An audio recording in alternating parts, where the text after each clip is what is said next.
आज का क्वेश्चन है कि वाट वाट मतलब क्या, हमें बताना है कि यहाँ पे कौन सा वैल्यू आएगा का 350% डिवाइडेड 50 प्लस में 248 इक्वल टू 591 मतलब 591। ठीक है, तो मैं इस तरह से मैं अपना पहले कर देता हूँ। ठीक है, वाट को मैंने मान लिया, वाट को हमें मान लेना है एक्स।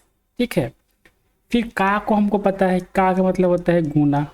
ठीक है, और परसेंटेज का मतलब तो सबको पता होता है कि परसेंटेज को हम लोग 1/100 ही लिखते हैं मैक्सिमम। अगर परसेंटेज की बात करें तो परसेंटेज का मतलब होता है 1/100। ठीक है, और 50 को 50 और माइनस जो भी है यहाँ पे आपको क्वेश्चन में दिया हुआ है। तो पहले हम मान लेते हैं कि x ले लिए। ठीक है, का इसका मतलब x हमसे फाइंड करना है और का 50%। ठीक है, तो का को मैं सिंपली यहाँ पे गुना के रूप में लिख देता हूँ। ठीक, और 50 का 50 लिख देता हूँ। ठीक है, 350 का 350, और यहाँ पे गुना के रूप में 100 यहाँ पे लिखा ना परसेंटेज, तो मैं गुना के रूप में है तो गुना के रूप में एक यहाँ पे मैं इसको ऐसे ही लिख देता हूँ। ठीक है, परसेंटेज को, और डिवाइड करना तो डिवाइड तो ऐसा ही आ जाएगा, एट इज इट। और 50 को 50 प्लस 248। ठीक है, 248 हमें यहाँ पे लिखना है। 248 इक्वल टू 591। ठीक है, ये हो गया। दूसरा मैं लिख देता हूँ एक्स। अभी देखो यहाँ पे सॉल्व करना है, मैं इसको 0 से 0 कट जाता है। ठीक है, यहाँ पे 10 और 35 कट जाएगा। ठीक है, तो 7 × 5 = 35 होगा, 7 आ जाएगा, और यहाँ पे 5 × 2 = 10, 2 के आ जाएगा। ठीक है, अभी मैं इसको जैसे कि यहाँ पे लिखा हुआ है, जैसे कि ये गुना में है, तो मैं अगर 7 से 1 से गुना करूँगा तो एक मतलब एक ही साथ ही आएगा, और यहाँ पे भी गुना है तो इसमें 7 से अगर मैं 7 देखो, अगर गुना x इंटू 7 तो हम लोग 7x ही लिखते हैं। ठीक है, 7x। ठीक है, 7x ही लिखेंगे, और 7x हो गया, तो 7x हो गया। ठीक है, 7x, और यहाँ पे देखो, यहाँ पे बटा में है, बाई में है, तो यहाँ पे 2 आ जाएगा। ठीक, और डिवाइड का डिवाइड ही आ जाएगा। 550 248 इक्वल टू 591। ये आपका फाइनल इक्वेशन आ गया। ठीक है, अभी मान लो, ठीक है, दूसरा में है क्वेश्चन,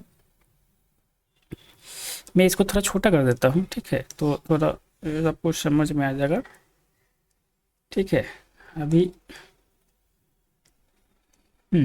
अभी मैं देखो, फिर से मैं एक लाइन और लिखता हूँ। ठीक, अभी इसी को मैंने देखो, डिवाइड है ना,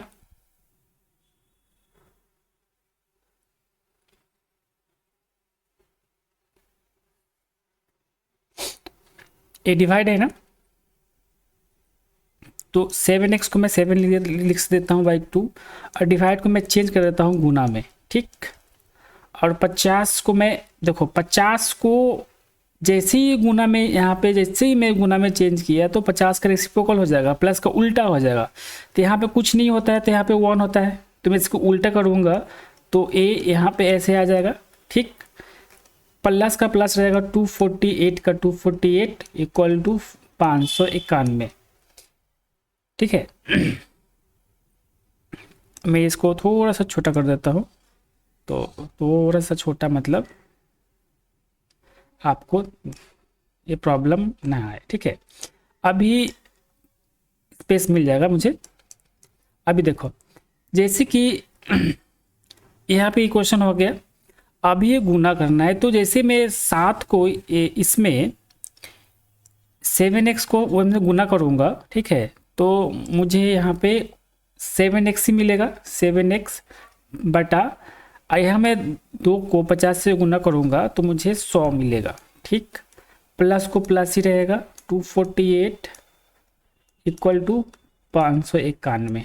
ठीक है, अभी देखो फिर से अब यहाँ पे जो इक्वेशन बन गया है, इक्वेशन सिंपली बन गया है। आपको सिर्फ यहाँ पे चेक करना है, मतलब जो अब क्लास 10th 9th में करते हैं वही करना है आपको। जैसे समीकरण है वो आपको सॉल्व करना है, ठीक है। तो अब मैं ऐसे करूँगा, पहले मैं 7x को 700 ऐसे ले देता हूँ 100, ठीक है, इक्वल टू कर देता हूँ। इक्वल टू करने के बाद ये 500 इस तरफ आ जाएगा 591, और ये उस तरफ जाएगा तो माइनस में 248 माइनस हो जाएगा।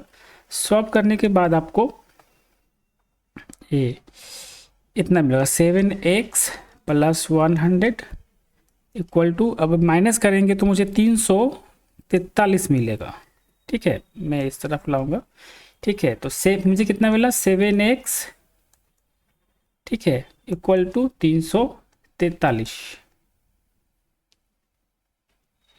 ठीक है। अभी मुझे इसको सॉल्व करना है, तो मैं क्या करूँगा 7x तो मैं 7x ही कर लूँगा, ठीक है। 7x को मैं 7x ही लिख लूँगा, इक्वल टू कर दूँगा 343। आपको पता होगा यहाँ पे जो डिवाइड में होता है उस जगह गुना में हो जाता है, तो यहाँ पे 100 आ जाएगा, ठीक है। आप डायरेक्ट भी कर सकते हैं, ठीक है। मैं डायरेक्ट नहीं कर रहा हूँ, मैं पहले इसको सब सॉल्व कर दे रहा हूँ क्योंकि आपको समझ में आ जाएगा। तो 343 100 और यहाँ पे 7 है, यहाँ के डिवाइड में आ जाएगा, ठीक है। अभी आपको काट कर सकते हैं, तो 7 से ही जाए चला जाएगा। 7 से कितना मतलब हो जाएगा 49। देखो मैं सब पहले से ही सब कॉन्सेप्ट क्लियर करके रखा हूँ, आपको सिर्फ ये जो काट कूट है या गुना भाग है ऐड है आपको खुद से करना पड़ेगा। खुद से करने से आपको फ़ायदा मिलेगा, ठीक है। तो जैसे आप x का वैल्यू निकालोगे तो आप यहाँ पे 49 में 100 से गुना करोगे, डायरेक्टली 4900 इसका आंसर आ जाएगा, ठीक है। ये आपका 4900 आंसर हो गया। तो x का जो वैल्यू यहाँ पे आया वो आपका यहाँ पे जो x का जो वैल्यू होगा व्हाट क्या होगा, तो यहाँ पे x का ये जो वैल्यू होगा यहाँ पे x मान लिए थे तो उसका 4900 का आंसर आ जाएगा, ठीक है।